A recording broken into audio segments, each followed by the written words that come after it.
let me start by thinking what we could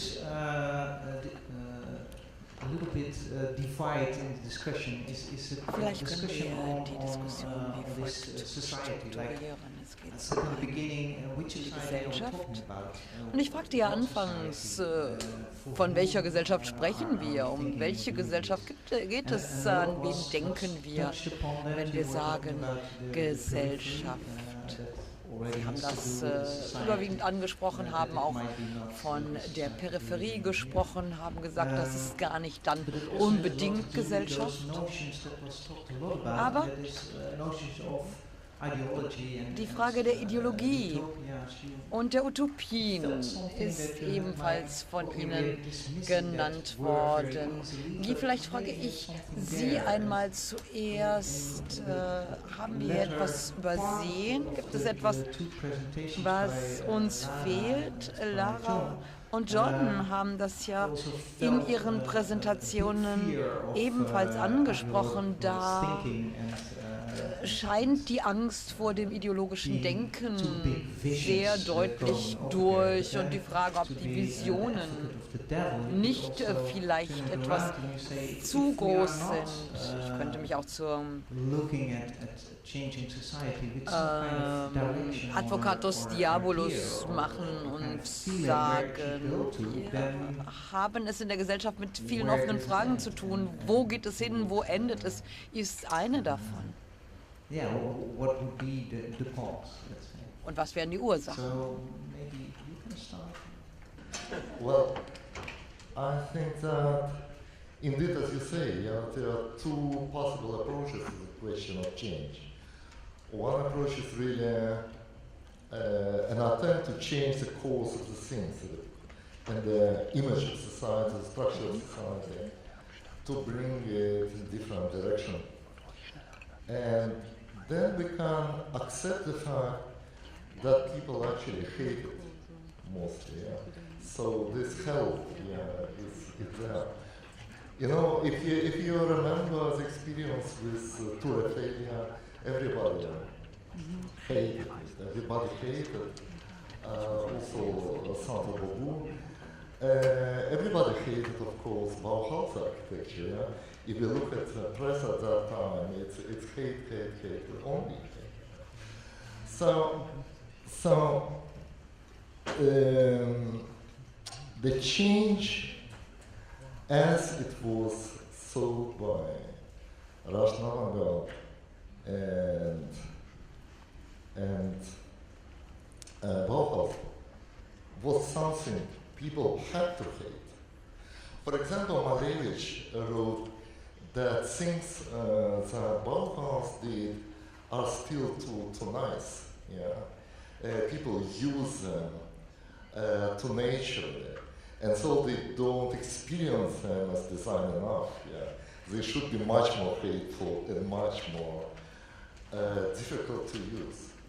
The second way of change that we also, I would say, discussed today is a change that was very perfectly described by de Lampedusa in his very famous novel Leopard, yeah, where he says to change everything with the goal to leave everything as it was. Yeah? That is self-reflectivity, I would say. Yeah? That is another definition of that. Because since Hegel and up to Becker, what is the goal of self-reflexivity actually? Is a return to the self. So to keep the identity of the self. Self-reflexivity is a Hegelian concept of dialectics, is precisely the attempt to keep the identity of the self through the historical change. So the change here is precisely sold as prevention of the change. If you look at all the examples, it's examples of sustainability, yeah? Don't be nice to the chicken, be nice to the people, be nice to the fishes, be nice to water, be nice to everybody. So everybody feel good. If they begin to feel bad, then we need a big change. to compensate the bad feeling, so they are nice again. I also feel, I want to feel myself nice here. I'm not against it. It's not like a criticism. It's only a constatation that these two concepts of change are incompatible. That is quite clear. Yeah? So there is no way from the, and I think you demonstrate that this critique of authoritarian state. There is no way for change number one to the change number two. There is not only ideological, political, social, aesthetic, and whatever break. This break is absolute. Yeah? You can use this middle to change society, to make things unpleasant, to make things harmful. Yeah? If you think that this kind of redeeming, that is precisely what they actually saw. Or you believe that you have to keep sustained identity of whatever you work with. Yeah? That is not a paradise, that is not hell, that is a condition in the middle. It is what Buddhists say, middle way. Yeah? I think there is confrontation. There is no peace between these two positions.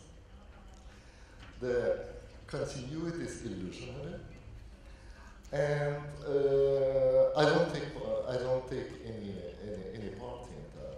I only want to show the topology or topography of this break, of this confrontation as I see.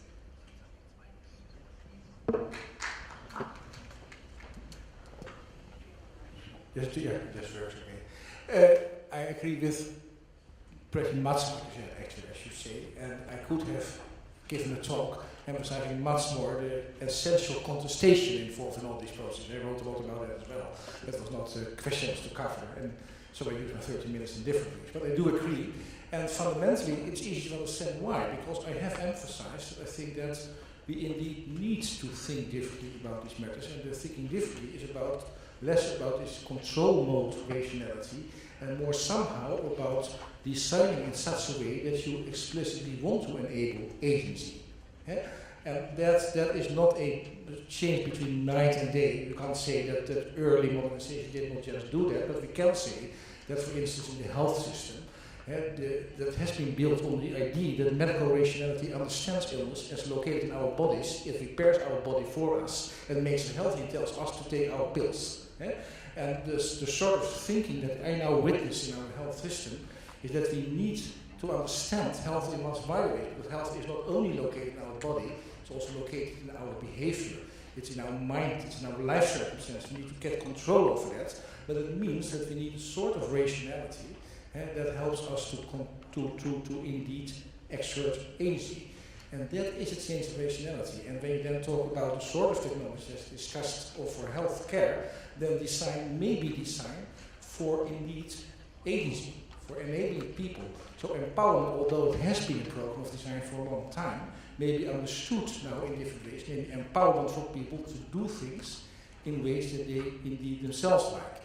There has been some recent work by Breddels and others on the history of the material history of European integration. And she has, for instance, shown that the real changes brought about by the railway system for European society were not due to the locomotives, but to the wagons. Because it were the wagons and the design of the wagons that indeed made people encounter each other. People who never would encounter each other normally would encounter each other in these wagons. She shows that Paris fashion indeed has sort of conquered the continent, but not mainly through the Paris fashioners, but through the sewing machines and all these ladies' magazines that produce the patterns that people could reproduce at home, but also appropriate and do it in their own ways. And I think that is basically maybe the change that we have to make as a society, because that fits much better 21st century reality in many respects. Make a short comment. I always was very influenced by mass culture, And I see that more and more movies are about vampires and zombies. They have agency. It's not only they are ill, but they are not wanting anymore to lie in the graves. They want to be active. And I ask myself, if we are not changing ourselves under this condition in zombies and vampires, being all the time in the condition of agency and having no time for writing or reading a book, for example, but only communicating with this or that capital. I'm going to jump into that, being a big vampire movie fan. Definitely, of course we're changing ourselves into vampires, but I think actually for me the plea for humility is not so much to not come up with great big ideas, but it is about realizing that those ideas will have absolutely unexpected consequences.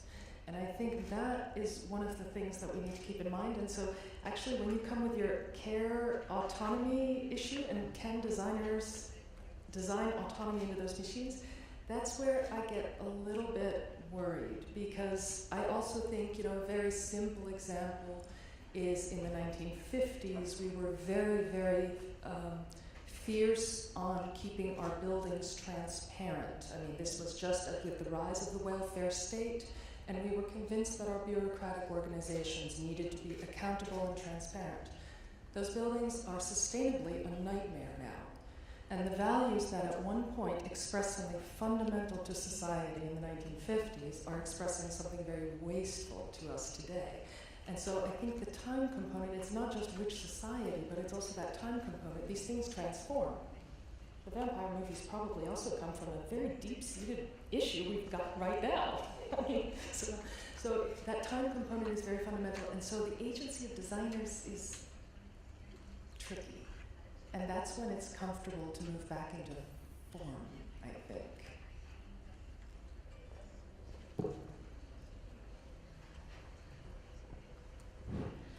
May I talk in German? Okay, I could of course use English too, but I feel more comfortable in my home language. Okay.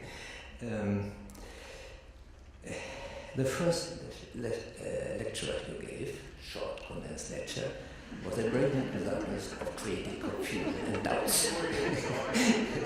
This is what philosophy has to do. We had a philosopher at our own school, House. He thought, what is a philosopher? In German, he said, Philosophie ist eine Tankstelle. Philosophy is a filling station of ideas. Of ideas. And you give a very fine example of that, you see. Now, concerning your contribution, I understand your critical attitude towards social housing. Especially, we remember all, Entschuldigung, ich schwätze jetzt. Sorry, I did actually want to be speaking German, I just remember the speaker says.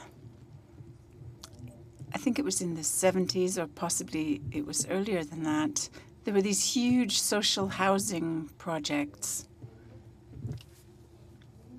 And there were all manner of buildings that were demolished because they were simply not viable and couldn't survive in social terms.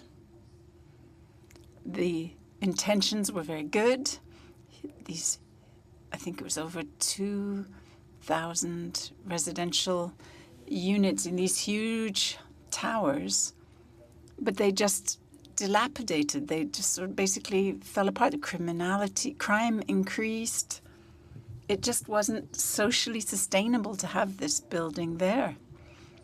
But I think in the United States, this led to social intentions in general, or socially intended, socially minded projects fell into disrepute as a result. Possibly this is just my interpretation from the outside, looking in. It seems to me that the whole idea behind Bauhaus, from Bauhaus to our house, this was a criticism too, a criticism from the extremely conservative people. It was very clever. But if you actually think it through, it doesn't really hold water, though it might seem to at first glance. But regarding the question of change, and change for what, you're quite right. We have to ask ourselves where this change is leading. And I would imagine anyone, any architect, anyone who does anything in the area of design, does it with the possibly naive idea that they might be somehow contributing to an improvement. And if you look at the object that we all use now, these smartphones, you know, calling it an intelligent telephone is just offensive. It's an artifact. It's a little computer that you can use as telephones. They're not smart telephones. Why stick that adjective on, that attribute, to celebrate it? They're very practical. They're very annoying. Perhaps I could say that some of these digital artifacts, these new products, could be used more simply. If I'm writing a text message, first by hand. Sorry, I write my texts, my essays by hand, and then I put them in the computer, and the computer is so powerful that it's like driving around with a 50-ton tank to go and get some bread rolls for your breakfast. It's completely out of proportion between the amount of effort involved and the benefit. And this is one of the key points that we need to question this. Many of these objects are just over-designed. They have an excess of services that they provide that actually cause us annoyance rather than facilitating our lives. They should actually ease the burden of our lives. You know, they should ease the difficulty in dealing with objects or letters or whatever it is, but they often don't do that. There are counterproductive results. It's not just the designers, but it's the engineers as well. I think we often underestimate, as non-engineers, the contributions that engineers make when they develop these technologies. Without them, we would be really struggling, possibly. You know, we'd be cold or hot or something if these professions weren't there. And I think we're a bit dismissive and a bit arrogant in the way we deal with them. I'm not talking about the architects, I'm talking about the designers here. But I think they tend to get labeled as being confusionistas. You know, they're just causing confusion. And if they get involved in the debate, it's all going to be confusing and difficult and trouble. And this is the image that architects and designers have in other professional circles, which is a shame, but perhaps it's somewhat justified. Because compared to people who have a thorough scientific training, I'm afraid that our profession finds itself in a deficit situation when it comes to rational argumentation, not just focusing on opinions, but getting the right arguments. It's not easy. And this is why I believe a certain humility is indeed what we need to see here. I think that's a very good proposal. Otherwise, you will quickly grind to a halt. And I know this from my own painful experience. That's it for now. Can I also respond to what you said? I thought that was a very, very interesting business. I think it's fascinating, this whole systemic thought approach. When did this emerge? And what can this tell us about how we think about things, apart from just thinking about the individual little symptom or problem at the time? It's a sort of an analytic approach to ensure that we can find pitfalls in certain concepts in a timely manner, hopefully, so that we can even avoid them or prevent them. I mean, you don't design to annoy everyone. You design to anticipate and relieve nuisances and annoyances. So yes, humility of design, I agree. It's a very modest one. And I don't know if it's always true, but so I go again. Let's say, I mean, you were describing the world, Lara, as a place where we're out of resources, huge problems. There's a lot of inequality in the world. There are controversies. There's a lot coming to us, and even I don't know if it's true, but that we can't feed the world anymore. There are big things coming to us, and pollution is one of them. And if you have on that scale an amount of problems coming up, and we are thinking, how can design change the world? And a solution is to do that in a very moderate form, with very little means and with very, almost I would say, little ambition. Then I wonder, how do we match those different things, and then how do we come to your systems where there is an agency, but also by the people, and then from society I also want to add the money aspects, like who is supporting all those system changes, and who's supporting the designers, who is supporting that's new systems. And was there not a point when there were a couple of people just deciding with this ideology, with this very strong opinion, leading into a direction that was at least very clear? And there we come also to obscurity and transparency. Like, how clear was that ideology that you could agree to or not? And how are things now being changed and systems are being formed in directions? And who is actually saying, where are we going, or where should we go? I feel like sometimes we just ask a little too much of design, which is part of my plea. So, much as I wish that, a well-designed system could change all these problems, I feel like these things are very much intertwined. However, of course we need the big ideas. I do believe we need those. Only there's a tipping point that was very strong in the past century of a very authoritative voice. And yes, of course, that's attractive because it's clear, it has a goal, it has a horizon, and those are great. I mean, they're very tempting, right? Don't we? Even the Apple commercials, right, with the Steve Jobs kind of, here we go. They're seductive. They're wonderful.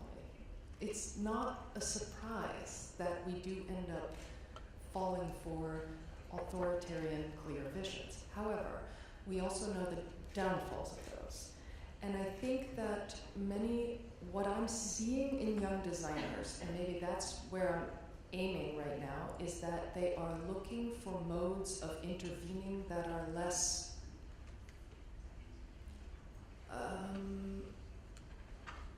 about self-presentation and more about the things themselves. So perhaps they are about intervening in systems, but we also have to distinguish between our geographical locations. I mean, right now the problems in Europe are fundamentally different from the problems in Bangladesh, and those are fundamentally different from the problems in Chile. Only they are connected, and I guess my hopefulness, if I'm going to pin down a hopefulness, is that there is a level at which these things intertwine and will meet one another and have to engage. What does that mean for things like global travel? I mean, there's an issue about carbon footprints, just getting all of us here. those may be things to be attacked at some point.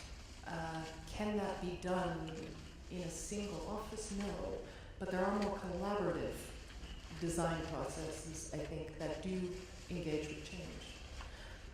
But we need to account that it will be different at some point. And I think as long as we don't move into this kind of modernist presumption that there's an end state, I guess that's my biggest criticism, that we get there and we're done. But, when you get there, there's an atom bomb, and then we have whole other problems. So it's about recognizing that your end state of your big idea is not going to be the end state. It's going to be another step in making the world, as a designer always will. I don't know a single designer who says, I'm really going to make the world a lot worse tomorrow. No, so no matter what, there is that presumption of improvement. And that is a great value to our world. I mean, I don't know how, people get up in the morning, whether there are people who get up in the morning and think, now I'm going to do a bad thing today, but designers by themselves, in themselves, per se, have a need to improve. And that we need to hold on to, definitely. And sometimes they're wild ideas, and sometimes they're little things. Yeah. Maybe this discussion is really helpful, at least in my mind, to sort out things. And maybe one way to frame an issue at stake here is to say that design needs to confront the question how precisely its products are on the continuum between structuring practices on the one hand and opening up practices on the other hand. And this notion of interpretive flexibility from the social construction technology is all about that a particular object does allow for many different practices that can change over time, that can move along with social practices, that can play very different roles in people's lives and so on. This notion of technological scripts is about technologies that do sort of structured practices. That's one remark. So there is a dilemma here, and there's a continuum, and maybe it's a question of professional mission statement, so to say, and where you are there. And there may be different answers between different designers, but even between different design contexts. And that takes me to the other thing. Maybe one difference between myself and the designers here is that I did not depart from designing or designers or designs, but depart from society. And my point was that society is being structured in particular ways, in ways that have been helpful for a long time, but no longer so in many different respects. And then particular sorts of design, if and only if, of course, they do fit an other way of thinking, and may help us to move out of that, indeed, by partly structuring practices, but by, in doing so, offering counterweight against all the discursive, material, and institutional structures. So structuring may be having an emancipating effect, given that objects of design are not just the only things structuring our lives. Mm-hmm. Yes? The audience probably. You probably. No, absolutely not. I'm happy in any situation. But it seems to me that the direction in which the things are going, also design and also social political things, are clear enough. There is no darkness and no unclarity here. It has a direction of individualization, subjectivation, empowerment of the individual. Yeah, using the Selbstermächtigung des Individuums of the science. And whatever we take this iPhone, or we take computer, we take the 3D, and so on and so on. The general movement is toward sitting at my place here at home, not going to the bookshop, not going to the factory, not going to this, not going to that, not moving in the social space. I get everything I need. Yeah. So, what does it mean? That means, on the one hand, I have this feeling of self-empowerment, and that is why I believe iPhone is made as it's made. It's not functional. It is the symbol and status of a possibility for the individual to do everything if he chooses to do everything he's supposed to. So it is an instrument, as a divine instrument of self-empowerment. And you pay for that, and not for the function, not for how you use it. So you have this direction. Direction is clear. Now, what is good and what is bad about this direction? Good is because it's good to feel power. Bad is that the structures that actually create the material basis of the self-empowerment remain more and more hidden and obscure, because it's all corporations, it's all high-tech, it's all top secret, you don't have an access for that, so you more and more are dependent from the institutions, powers, networks, institution enforces the corporation and the bureaucratic structure that you cannot control and you don't know anything about. So if you compare this with what actually Bauhaus wanted, it's simply contrary, as I said, So Bauhaus wanted transparency and clearness in the social space. It's not the opposition clear, unclear. Both ways are clear, and both directions are clear, and Groys is also clear. But we go in the opposite direction. My question is simply, if this direction we go to is sustainable, so to what degree we can really rely on the stability of corporate produced networks and supply of technical applications that we need to deal with them. Can we really rely on the structure, technical side of our civilization without any democratic and public control? That is a question. That is a very traditional question. It's not new. And I don't think there is some kind of obscurity in it. It's all clear.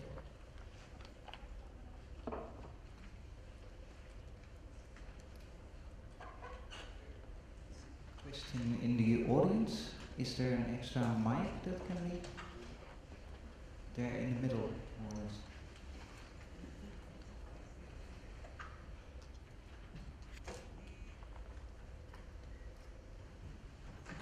Eine Sache, die immer nur so peripher berührt wurde in der Diskussion. There is one aspect which has been touched upon in a peripheral way, and that was the mission.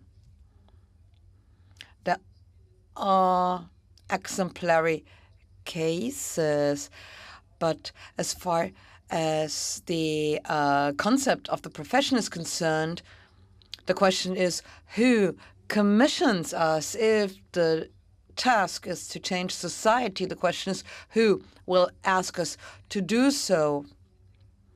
And we know from the past that architects tend to establish the context in which they can build pilot projects which then reflect a new society, or which can be used in order to play or perform a new society. Whereas design is pursuing a very different mission. I think there are major differences between design and architecture. Designers need someone to be empowered. Are you directing the question to somebody specifically, or? Anyone want to, who is the commissioner, basically? I'll take a little bit of a try at this, because I think you're right, there's a very big distinction between design and architecture. Design actually is, in that sense, more autonomous, because there is more capability of actually producing a design that may go out, but less autonomous in that it is much more conscious of its market value. Architecture,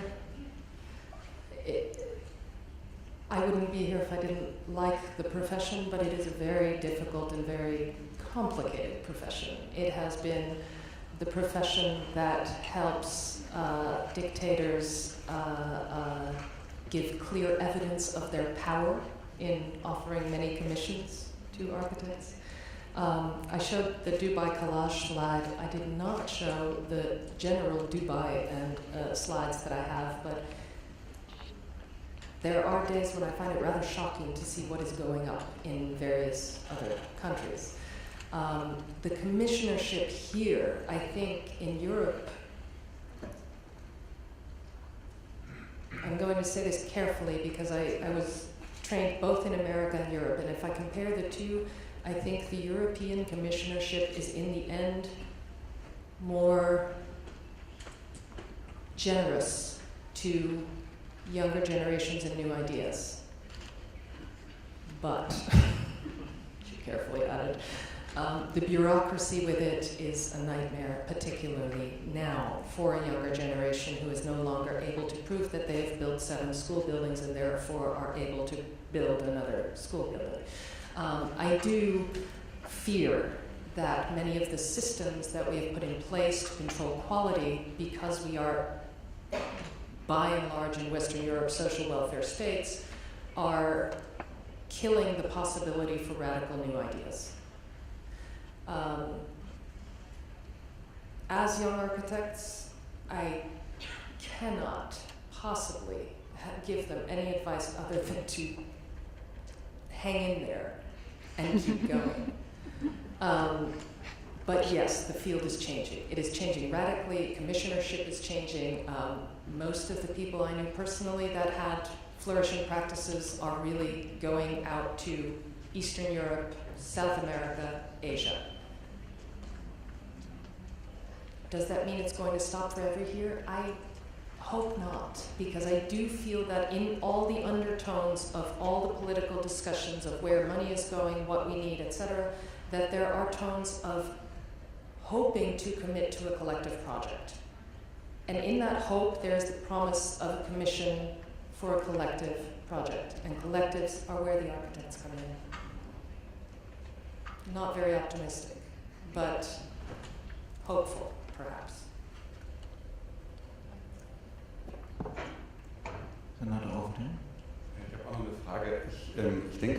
Another question.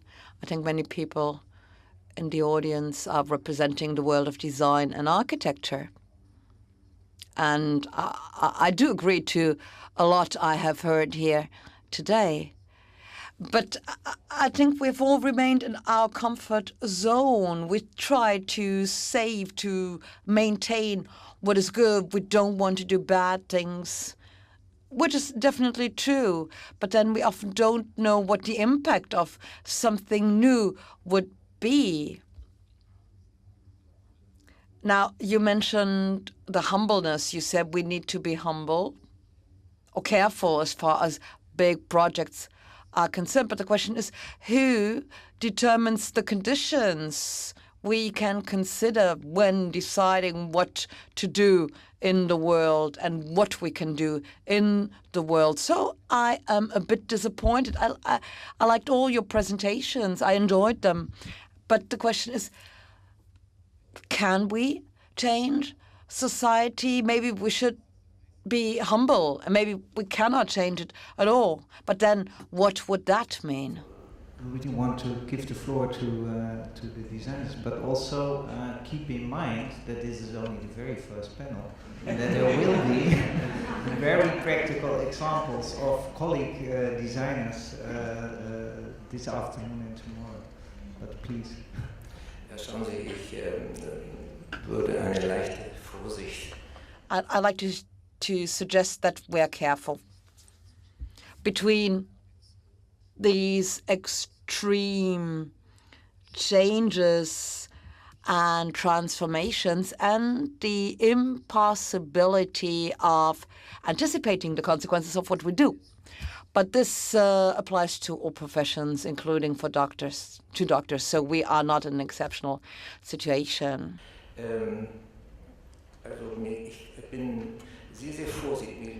I'm careful. I'm very careful here.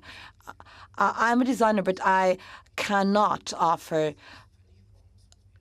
a lack of hope. Hadn't I hope anymore, I wouldn't design. I would not even touch a pencil anymore.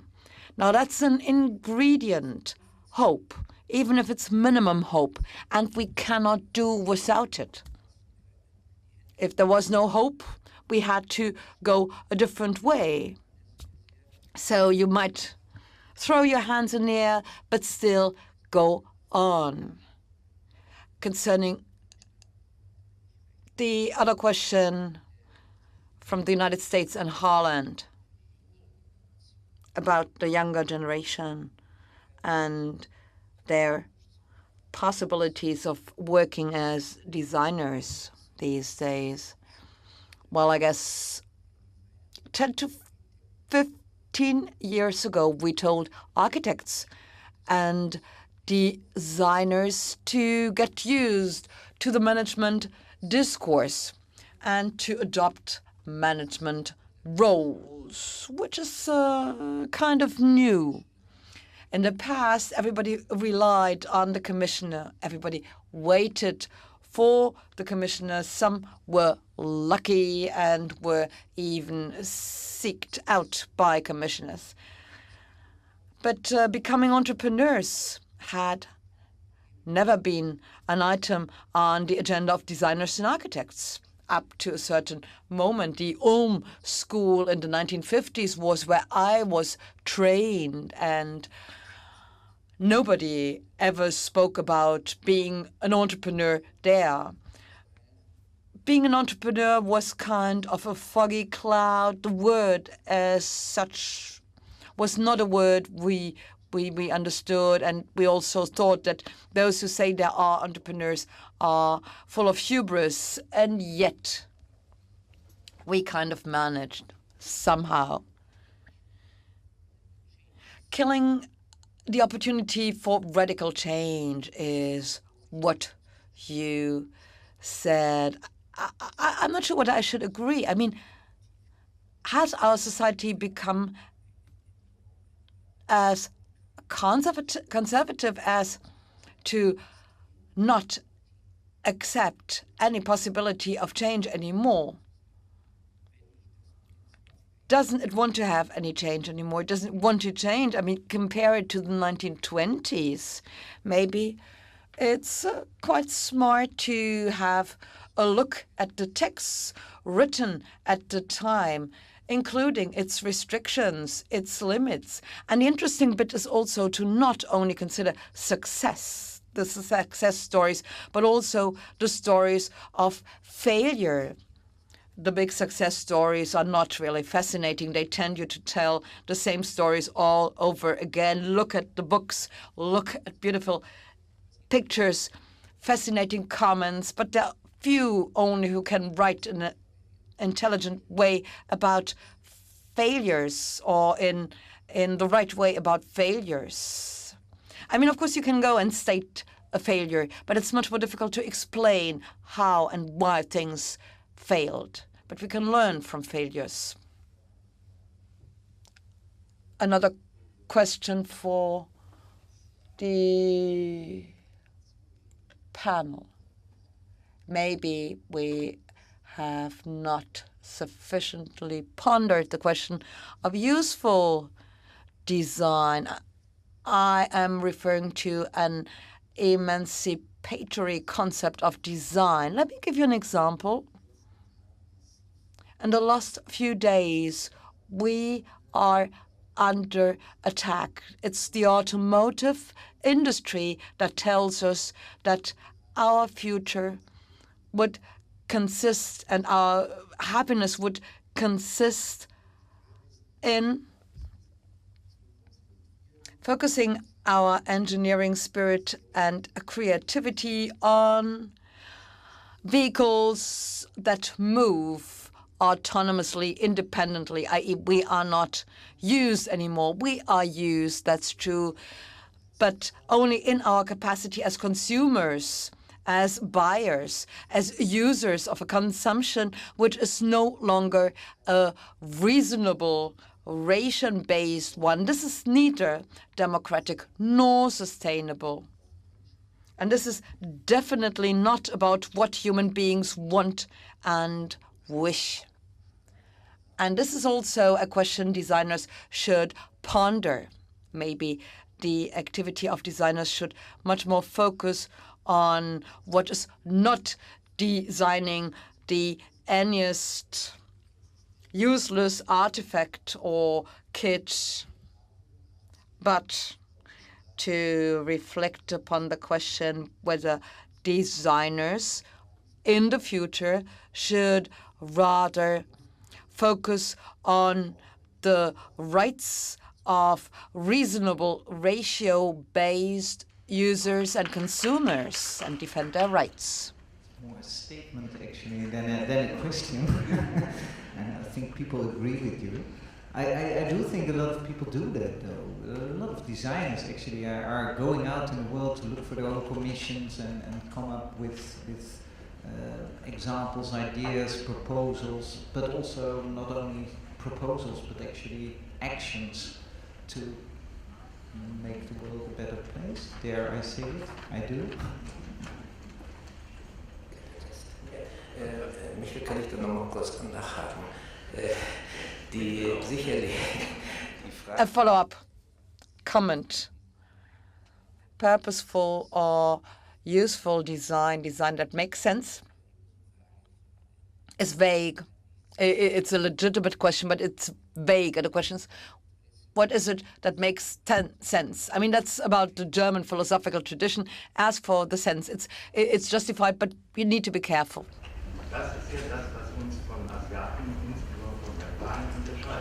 He apologizes. The gentleman doesn't use a mic. We can't hear him in the booth. I cannot translate. Ich möchte keine Wertung without any judgment. I don't want to talk about cultural customs or preferences in particular zones of the world, but I think I know what you are hinting at or insinuating, and you are right. It doesn't make sense to design a new chair, given the fact that there are hundreds. But it's about mobility. It's not about designing a new lamp, because the problem of artificial lighting of rooms without daylight needs to be solved. So we should not focus on the object anymore in order to focus on a broader concept, in order to see the problem at large. I mean, in many cases, designers are commissioned to just create a new version which is slightly better than or different from the existing one. I mean, there is a lot of technology around, and of course we have to benefit from it and use it, but I think it's a dangerous attitude to go and say we will refrain from technology, because I think technology is not a diabolic phenomenon. But of course you are right. As far as the progress is concerned and consumption in societies which have not been among the happy few so far. Let me give you an example from Bolivia. There is a local community,